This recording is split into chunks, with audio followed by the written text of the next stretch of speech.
Hello दोस्तों, कैसे हैं आप सभी। उम्मीद करता हूं आप सभी बहुत ही अच्छे होंगे। तो आज के इस वीडियो में हम पढ़ने वाले हैं क्लास 12 रसायन विज्ञान का बहुत ही इंपॉर्टेंट टॉपिक जो बार बार बोर्ड एग्जाम में पूछ लिया जाता है, जो है कि अमोनिया के निर्माण की औद्योगिक विधि क्या होता है, या इसे हम हैबर विधि के नाम से भी जानते हैं। तो अमोनिया के औद्योगिक निर्माण की विधि, या इसे हम हैबर विधि के नाम से या हैबर प्रक्रम के नाम से इसे जानते हैं। तो ये क्या होता है, इस विधि को हम फिगर से समझेंगे और उसके बाद इसको पूरा अच्छे से डिटेल में आपको लिखवाया जाएगा। उसके बाद हम जानेंगे कि हैबर विधि का मतलब अमोनिया का भौतिक गुण क्या होता है, अमोनिया का रासायनिक गुण क्या होता है, अमोनिया का उपयोग क्या होता है। इस वीडियो में पूरा डिस्कस किया जाएगा डिटेल में। अब मैं आपको विश्वास दिलाता हूं कि एक एक पॉइंट्स आपको समझ में आएगा। तो इससे पहले मैं बता दूं, यदि आप इस वीडियो को देख रहे हैं, सब कुछ अच्छे से साफ साफ दिखाई दे रहा होगा तो बहुत ही अच्छी बात है। यदि नहीं दिखाई दे रहा होगा तो आप अपनी वीडियो की क्वालिटी को बढ़ा लीजिए, क्योंकि बहुत ही लो क्वालिटी में आपकी वीडियो चल रही है। तो इसके लिए बहुत से ऐसे स्टूडेंट होंगे जिनको पता होगा कि किस प्रकार वीडियो की क्वालिटी को बढ़ाया जाता है, परंतु आपको नहीं पता है। तो जिस प्रकार आपसे कहा जा रहा है उस प्रकार कीजिए। सबसे पहले तो आप इस वीडियो पर क्लिक करेंगे तो कोने में आपको एक सेटिंग का ऑप्शन दिखाई देगा, उस पर आप क्लिक कीजिए। उसके बाद नीचे आपके पास कुछ ऑप्शन आएंगे, उसमें सबसे ऊपर देखिए लिखा है क्वालिटी, उस पर आपको क्लिक करना है। फिर नीचे देखेंगे एडवांस लिखा होगा, उस पर आपको क्लिक कर देना है। उसके बाद 360p पर क्लिक कर देना है, तब आपकी वीडियो की क्वालिटी अच्छी हो जाएगी। अब आपको सब कुछ साफ साफ दिखाई दे रहा होगा। तो चलिए दोस्तों, अपने टॉपिक को शुरू करते हैं। तो यहां पे हमने लिख दिया है अमोनिया के औद्योगिक निर्माण की विधि, मतलब अमोनिया के औद्योगिक निर्माण की विधि पूछ लिया जाए, या हैबर विधि पूछ लिया जाए, या हैबर प्रक्रम के नाम से भी हम जानते हैं, या एक व्यापक निर्माण की विधि पूछ लिया जाता है कि अमोनिया के व्यापक निर्माण की विधि क्या होती है। तो वो अगर पूछ लिया जाए तो उसको भी आपको बताना होता है। ठीक है, तो यहाँ पे हमने पूरा डिटेल में अच्छे से यहाँ पे डिस्कस कर दिया है। अब आपको इसको पहले फिगर को समझना है। तो इसमें सबसे ये पहला पॉइंट आता है कि इस फिगर को हम समझेंगे। सबसे पहले तो ये हम जाने कि अमोनिया का निर्माण कैसे होता है, मतलब अमोनिया कैसे बनता है। तो देखिए बहुत ही सिंपल है, यहाँ पे एक अभिक्रिया में लिख रहा हूँ, इसी से आपको समझना है। ठीक है, अभी हम पूरा डिटेल में आपको बताएंगे किस प्रकार आपको कॉपी में लिखना है। ठीक है, पहले हम उस समीकरण को देख लेते हैं। तो सबसे पहले ध्यान दीजिएगा कि सबसे पहले हम लेते हैं नाइट्रोजन को। सबसे पहले हम क्या लेते हैं, नाइट्रोजन को लेते हैं, और नाइट्रोजन के साथ हाइड्रोजन को हम लेते हैं। ठीक है, नाइट्रोजन और हाइड्रोजन को हम दोनों को लेते हैं, और इसको कितने, इसको 1 और 3 के अनुपात में लिया जाता है। मतलब 1 संबंधी 3 के अनुपात में नाइट्रोजन और हाइड्रोजन को लेते हैं। देखिए यहाँ पे कुछ नहीं है तो 1 है, और यहाँ पे हाइड्रोजन क्या है, यहाँ पे लिखा गया है 3 मात्रा में यहाँ पे लिया गया है, मतलब 3 गुना 6 और यहाँ पे 2। ठीक है, तो हम 1 संबंधी 3 कह सकते हैं। तो 1 संबंधी 3 के अनुपात में नाइट्रोजन और हाइड्रोजन को लिया जाता है, और अब इन दोनों का क्रिया कराया जाएगा। ठीक है, परंतु कब, सबसे पहला तो यहाँ पे आपको 2 पॉइंट्स याद रखना है कि यहाँ पर उत्प्रेरक कौन सा होना चाहिए, फेरस उत्प्रेरक होना चाहिए, और मोलिब्डेनम उपस्थिति मतलब मोलिब्डेनम वर्धक होना चाहिए। एक है फेरस, ये उत्प्रेरक का कार्य करेगा, और मोलिब्डेनम है ये वर्धक का काम करेगा। ठीक है, परंतु यहाँ पे एक और पॉइंट याद रखेंगे कि ताप कितना होना चाहिए, तो 700 केल्विन ताप होना चाहिए, और याद रखेंगे कि 200 एटीएम दाब होना चाहिए। 200 एटीएम दाब पर इसको हम जब क्रिया कराते हैं, मतलब नाइट्रोजन और हाइड्रोजन को 1 संबंधी 3 के अनुपात में फेरस उत्प्रेरक मोलिब्डेनम वर्धक के उपस्थिति में 700 केल्विन ताप और 200 एटीएम दाब पर गर्म करते हैं, तो हमें अमोनिया प्राप्त होता है, NH3 अमोनिया तब हमें प्राप्त होता है। तो यही तो अमोनिया का सूत्र होता है ना, अमोनिया का सूत्र NH3 होता है। तो समझ में आया, इसी विधि द्वारा हम क्या करते हैं, अमोनिया प्राप्त करते हैं। तो ये आपको याद रखना है, यही आपको डिटेल में यहाँ पे बताया गया है। ठीक है, तो ये एक पात्र द्वारा आपको समझाया गया है, और मैंने एक रिएक्शन मतलब एक समीकरण द्वारा हमने आपको बताया। क्या बताया, एक बार और मैं बता रहा हूं, आप ध्यान से सुनिए और लिखिए, क्योंकि हम चाहते हैं कि आपको याद हो जाए। ये नहीं कि रट्टा मार कर आप याद करें, आपको वीडियो में ही 80% याद हो जाए, इसलिए मैं बार बार समझाता हूं। देखिए कहा जा रहा है कि नाइट्रोजन और हाइड्रोजन को 1 संबंधी 3 के अनुपात में फेरस उत्प्रेरक तथा मोलिब्डेनम वर्धक के उपस्थिति में 700 केल्विन ताप तथा 200 एटीएम दाब पर गर्म करते हैं तो अमोनिया का निर्माण होता है या अमोनिया प्राप्त होता है। तो आशा करते हैं आपको इतनी बात समझ में आ गई होगी। अभी हम लिख कर पूरा आपको डिटेल में समझाएंगे। उसके बाद अब ये फिगर हम समझ लेते हैं। उसके बाद आपको क्या लिखना है, मतलब अमोनिया के निर्माण की विधि के बाद आपको क्या क्या लिखना है उसको हम डिटेल में आपको लिखवा कर ही बताएंगे और उस प्रकार याद भी आपको कराएंगे। सबसे पहले हम इस फिगर को समझते हैं। ये फिगर को आपको ध्यान अब देना है आपको। देखिए ये है संपीड़न कक्ष। ये क्या है भैया, संपीड़न कक्ष है या हम इसे कंप्रेसर पंप भी कहते हैं। तो इसमें ये संपीड़न कक्ष है या कंप्रेसर पंप है। इसमें हम क्या करते हैं, नाइट्रोजन और हाइड्रोजन को एक संबंधित 3 के अनुपात में इसमें हम भेजते हैं। अब जैसे ही हमने नाइट्रोजन और हाइड्रोजन को इसमें भेजा तो ये दोनों आपस में मिक्स हो जाते हैं। अब मिक्स होकर ये इस नली की सहायता से उत्प्रेरक कक्ष में आ जाते हैं। किसमें भैया, उत्प्रेरक कक्ष में आ जाते हैं। अब जब उत्प्रेरक कक्ष में आएंगे तो नाइट्रोजन और हाइड्रोजन, देखिए यहाँ पे नाइट्रोजन हाइड्रोजन एक संबंधित 3 के अनुपात में थे और ये फेरस और मोलिब्डेनम के वर्धक की उपस्थिति में 700 केल्विन ताप और 200 एटीएम दाब पर जब क्रिया कराते हैं तो अमोनिया निर्माण हो जाता है। तो हमने यही तो रिएक्शन में बताया था कि इस प्रकार अमोनिया प्राप्त हो जाता है। ठीक है, परंतु याद रखेंगे कि उत्प्रेरक कक्ष में जो नाइट्रोजन और हाइड्रोजन है ये पूरी तरीके से अमोनिया मतलब अमोनिया नहीं बन जाता। मतलब जितना नाइट्रोजन और जितना हाइड्रोजन है ये दोनों आपस में जब क्रिया करते हैं तो पूरा जितना है नाइट्रोजन हाइड्रोजन उतना ही अमोनिया प्राप्त नहीं होता। उसमें से कुछ ऐसे भी नाइट्रोजन और हाइड्रोजन बच जाते हैं जो अमोनिया नहीं बन पाते हैं। ठीक है, जो पूरी तरह अमोनिया नहीं बन पाते हैं तो क्या होता है कि इसमें से अमोनिया जितना प्राप्त हुआ है वो, जो अमोनिया प्राप्त हुआ है वो, ठीक है, उसके बाद जो नाइट्रोजन बचा है वो और जो हाइड्रोजन बचा है वो सब ये गैस रूप में होते हैं। अब फिर से ये सभी क्या होते हैं, निकलते हैं। ठीक है, अमोनिया ये रिएक्शन हुआ है हाइड्रोजन और नाइट्रोजन तो अमोनिया जो प्राप्त हुआ है वो और उसके साथ साथ जो बच गए हैं नाइट्रोजन और हाइड्रोजन वो सभी गैसीय रूप में आते हैं जल संधारित्र में। अब जैसे ही जल संधारित्र में आते हैं ये तो जल संधारित्र में क्या होता है, जल होता है तो जल द्वारा ये ठंडे हो जाते हैं। अब अमोनिया नाइट्रोजन और हाइड्रोजन को जब गैसीय अवस्था में होते हैं इसको जब ठंडा किया जाता है तो इसमें से केवल अमोनिया जो होता है वही ठंडा हो पाता है और वो ठंडा होकर क्या बन जाता है, अमोनिया द्रव बन जाता है, लिक्विड बन जाता है। और जो नाइट्रोजन और हाइड्रोजन है ये लिक्विड नहीं बन पाते हैं अर्थात द्रव नहीं बन पाते हैं, ये ठंडा ही नहीं हो पाते हैं और जब ठंडा ही नहीं होंगे तो द्रव नहीं बनेंगे। ठीक है, तो ये जब ठंडा नहीं होते हैं और द्रव नहीं बनते हैं तो ये गैसीय रूप में रहते हैं। इसे पुनः हम पीसे में भेज देते हैं, इस पंप में भेज दिया जाता है। अब नाइट्रोजन हाइड्रोजन इस पंप द्वारा फिर से ये आ जाते हैं उत्प्रेरक कक्ष में, इसकी सहायता से इस प्रकार आ जाते हैं उत्प्रेरक कक्ष में। फिर से ये प्रक्रिया द्वारा अमोनिया प्राप्त होता रहता है और यहां से हम कुछ अमोनिया जो प्राप्त हुआ है जो यहाँ पे द्रव के रूप में ये बना है इसको हम यहाँ से मतलब अमोनिया निकाल लेते हैं जितना प्राप्त हुआ है। इस प्रकार फिर से ये नाइट्रोजन हाइड्रोजन जाएंगे, फिर से कुछ प्राप्त होगा अमोनिया तो उसको हम निकाल लेंगे। इस प्रकार ये प्रक्रिया चलती रहती है। इस प्रकार ही अमोनिया का निर्माण होता है। ठीक है, और इस विधि द्वारा ही अमोनिया अधिक प्राप्त किया जाता है।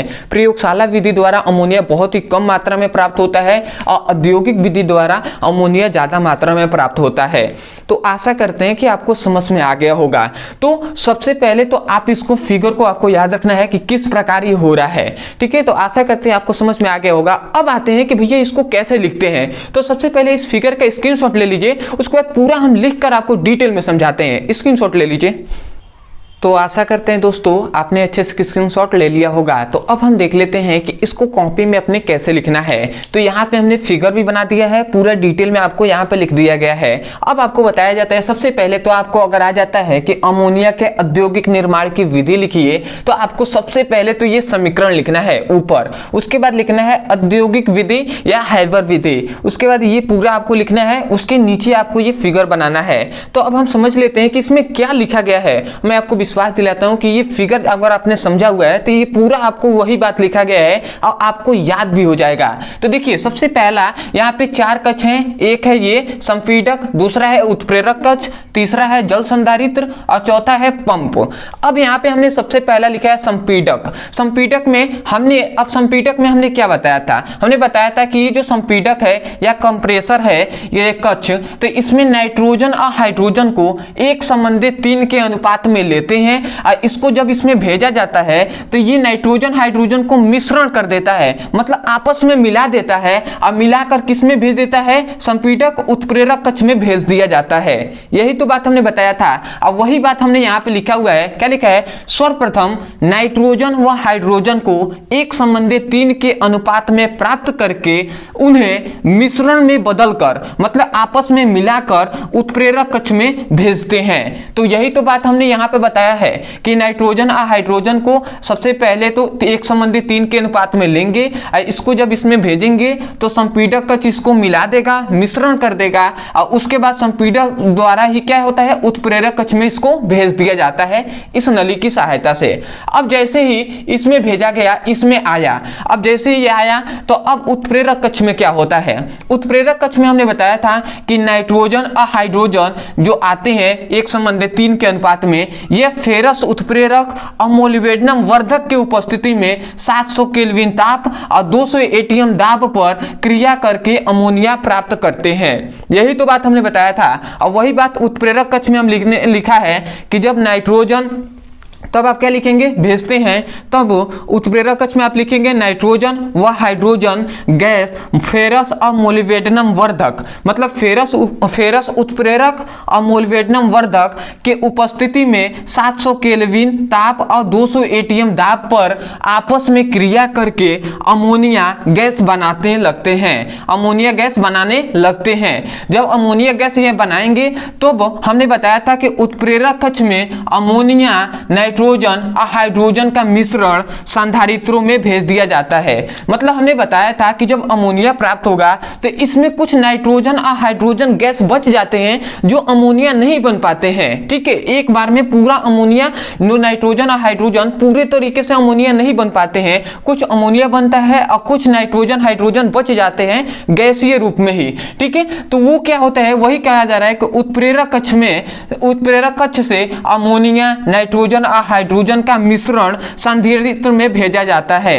मतलब इन तीनों का जो मिश्रण है उसको हम क्या कर रहे हैं? संधारित्र, मतलब जल संधारित्र में भेज रहे हैं। अब जल संधारित्र में हमने बताया था कि जो अमोनिया, नाइट्रोजन और हाइड्रोजन जल से द्वारा इसको ठंडा किया जाता है, तो इसमें केवल अमोनिया ही द्रवित हो जाता है, मतलब द्रव में बदल जाता है। और जो नाइट्रोजन और हाइड्रोजन है ये द्रव में न बदलने के कारण इन्हें पुनः क्या किया जाता है? पंप में भेज दिया जाता है और पंप की सहायता से पुनः यह उत्प्रेरक कक्ष में आ जाते हैं और ये प्रक्रिया चलती रहती है। यही तो बात हमने बताया था। अब वही बात हमने यहाँ पे लिखा है जल संधारित्र में। ठीक है, जल संधारित्र में क्या करेंगे? तब तीनों गैसों को, मतलब अमोनिया, नाइट्रोजन और हाइड्रोजन गैसों को जल द्वारा ठंडा किया जाता है। जल द्वारा ठंडा किया जाता है जिसमें केवल अमोनिया ही द्रव में बदल पाता है। ठीक है, जबकि नाइट्रोजन और हाइड्रोजन द्रवित नहीं होने के कारण, मतलब द्रव में परिवर्तित नहीं होने के कारण, बदलने के नहीं होने के कारण उन्हें पुनः पंप द्वारा उत्प्रेरक कक्ष में भेज दिया जाता है। मतलब जो इनको ठंडा किया जाता है तो इसमें केवल अमोनिया ही द्रव में बदल पाता है और नाइट्रोजन और हाइड्रोजन द्रव में न बदलने के कारण इन्हें पुनः पंप में भेज दिया जाता है और पंप की सहायता से पुनः उत्प्रेरक कक्ष में भेज दिया जाता है। ठीक है, तो आशा करते हैं कि आपको समझ में आया होगा। मैंने अपने तरफ से पूरी कोशिश किया है कि आपको समझ में आए, आपको रटना ना पड़े, याद यहीं से आपको फिगर से हो जाए, इसलिए पूरा अच्छे से आपको फिगर पहले ही समझा दिया गया है, उसके बाद आपको लिख दिया गया है। तो यदि आपको एग्जाम में आता है तो सबसे पहले तो आपको ऊपर समीकरण लिखना है, उसके बाद औद्योगिक विधि या हैबर विधि लिखकर आपको पूरा यहाँ तक लिखना है। ठीक है, ये आपको लिखना है नंबर 1 नंबर 2 करके। ठीक है, यहाँ तक लिखना है, उसके बाद नीचे आपको ये फिगर बना लेना है। तो आशा करते हैं दोस्तों आपको समझ में आ गया होगा। तो आपको समझ में आ गया है तो सबसे पहले तो मैं यही कहूंगा कि चैनल को सब्सक्राइब कर दीजिएगा सपोर्ट करने के लिए, वीडियो को लाइक कर दीजिएगा और हमें जरूर कमेंट सेक्शन में बताइएगा कि आपको वीडियो कैसा लगा। अदरवाइज यदि आप किसी भी क्लास का फिजिक्स केमिस्ट्री का अच्छे से पढ़ाई करना चाहते हैं चैप्टर वाइज सीक्वेंस में, चाहे आप किसी भी क्लास का, तो आपके सुविधा के लिए यहाँ पे एक नंबर दिया जा रहा होगा। इस नंबर पे आप व्हाट्सएप करके और केवल मान लेते हैं आपको क्लास 12 का ही पढ़ाई करना है तो आप लिखिए class 12 physics chemistry all video link, आप मैसेज कर दीजिए व्हाट्सएप पर, आपको तुरंत वीडियो का लिंक मिल जाएगा। तो आशा करते हैं आप समझ गए होंगे। तो चलिए दोस्तों सबसे पहले आप स्क्रीनशॉट ले लीजिए, उसके बाद हम देखते हैं कि इसका भौतिक गुण क्या होता है, इसका रासायनिक गुण क्या होता है और इसका उपयोग क्या होता है। स्क्रीनशॉट। आशा करते हैं दोस्तों आपने अच्छे से स्क्रीनशॉट ले लिया होगा। तो अब हम देख लेते हैं कि अमोनिया का भौतिक गुण क्या होता है और अमोनिया का रासायनिक गुण क्या होता है। तो यहाँ पे हमने लिख दिया है भैया कि अमोनिया का भौतिक गुण। अब एक एक करके हम समझेंगे। सबसे पहला आता है कि अमोनिया जो होता है वो तीव्र गंध वाला रंगहीन गैस होता है। सबसे पहला पॉइंट, इसलिए हमने यहाँ पे लिखा है अमोनिया तीव्र गंध वाली रंगहीन गैस होती है। मतलब अमोनिया तीव्र गंध वाली होगी और उसका जो गंध होगा वो तीव्र होगा, ठीक है, और उसके बाद वो रंगहीन होगी, ठीक है। अमोनिया तो आपने देखा ही होगा कि अरे आप जैसे कि मान लेते हैं कि आपने कहीं मान लेते हैं आप रेलवे स्टेशन पे गए तो आप जो बाथरूम यूज करते हैं तो उसमें देखते हैं कि बहुत तीव्र गंध आती है। तो वो क्या होता है भैया, वही अमोनिया है। अमोनिया हम जानते हैं कि वायु में भी उपस्थित है और जो क्या होते हैं हमारे पृथ्वी के भू प्रॉपर्टी में भी अमोनिया उपस्थित है। और अमोनिया कहाँ यूज होता है, एक याद रखेंगे भैया कि जब आप मान लेते हैं नाक जब जाम होता है आपका बंद होता है तो उसके लिए हम विक्स लेयर का प्रयोग करते हैं। तो वो क्या होता है, उसमें भी अमोनिया होती है क्योंकि उसका जो तीव्र गंध होता है उसके कारण जो नाक जाम होता है वो बंद होता है, वो ऑन हो जाता है, ठीक है। तो आप समझ गए होंगे। तो अमोनिया जो होती है वो तीव्र गंध वाली रंगहीन गैस होती है, मतलब दिखाई नहीं देती है, उस प्रकार की गैस होती है। दूसरा, अमोनिया का जो गलनांक व क्वथनांक क्या होता है, अधिक होता है। मतलब अमोनिया का गलनांक और क्वथनांक अधिक होता है। अब क्यों अधिक होता है, क्योंकि भैया अमोनिया के बीच हाइड्रोजन बंध होता है। मतलब हाइड्रोजन बंध के कारण ही अमोनिया का गलनांक और क्वथनांक क्या होता है, तीव्र होता है। तो आशा करते हैं आप समझ गए होंगे।